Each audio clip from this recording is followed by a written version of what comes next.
every time we launch a Halo game, we typically do some kind of live action content or scaled up content, and we do live action commercials. We did shorts with Neil Blomkamp, and of course because these are little compressed vignettes and little moments from the universe, the frustration and the request from fans is make it longer, do more, make it a real story. We've got we've got a good story that we came up with, and a story that ties in very nicely to kind of the existing fiction in the universe, the last 10 years of books and comics and games, and also to some plans we've got for the future, not least of which is Halo 4, of course, coming out in November. So we had this great story, and we're looking for the right way to tell it. And the universe has always had different kinds of stories. Some stories are great in a video game setting.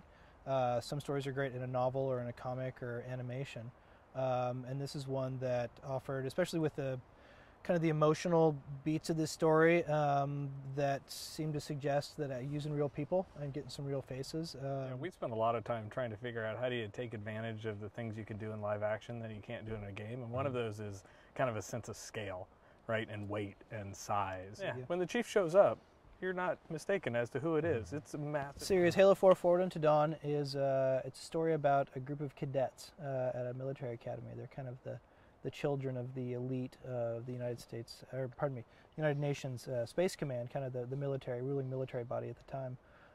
And they are in the midst of a civil war, a human civil war that took place before kind of the traditional humans versus aliens conflict started in the universe. And in particular, there's one cadet there, a kid named Thomas Lasky, who is trying to make peace, or not make peace, but kind of figure out what his purpose is in relation to this particular war.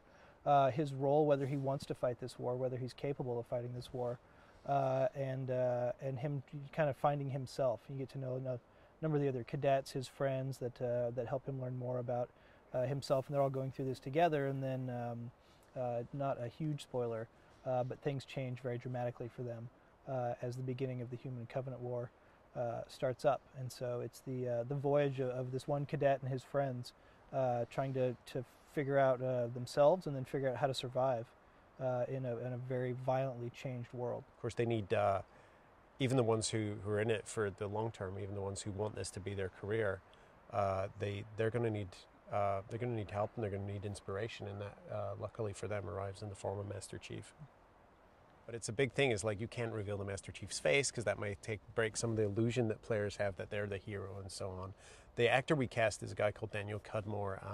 I think the most appropriate role that he was in that people will understand and recognize, and it makes sense for the Chief, was he was Colossus in X-Men. So he is just a massive, massive guy, and he's actually built more or less as the Chief is described. Now, he doesn't actually talk in the role, and the Chief's voice has to sound more or less like Steve Downes. Of course, he's much younger, so we just needed an actor who could capture that physicality and have a real charisma and a real presence, even though his face is disguised for the entire performance. But we're carefully layering in some really specific story elements in Forward Unto Dawn that will pay off in Halo 4. Now, I would caveat that you don't need to watch Forward Unto Dawn to understand Halo 4 and vice versa, but there are going to be these little resonant connections that are going to trigger for people who've seen this, and for fans of the fiction, there's even more layers of that stuff. And it's actually a fairly important connection. It's not, certainly in terms of the fictional need to understand it, it's fairly light, but the connection itself is actually super important, not only for Halo 4, but for the future of the Halo universe. We're going to have fans of Halo 4 whose dads were playing Halo 1 in college, and they're sort of, passing it down through the generation in a way. And we want to make sure that there's an on-ramp for the universe. It's the same approach that we take with the franchise generally, which is we don't write novels, we don't make comic books, we run a franchise and we make video games. So what we typically do is we go find people who are awesome at doing the things that we're not, and work with those partners and mech. Oh, that's right. I mean, so we have this great franchise model that's been running for many, many years, where Greg Bear, I think, is a great example of a recent sci-fi. There's a warthog behind me, isn't there? We were supposed to act cool about it. I was sorry. And you blew it. It's like, no big deal. Why happens act all the cool time. about it, really? Because it's a warthog. I don't hear brakes. What were you saying? There are no brakes. Yes.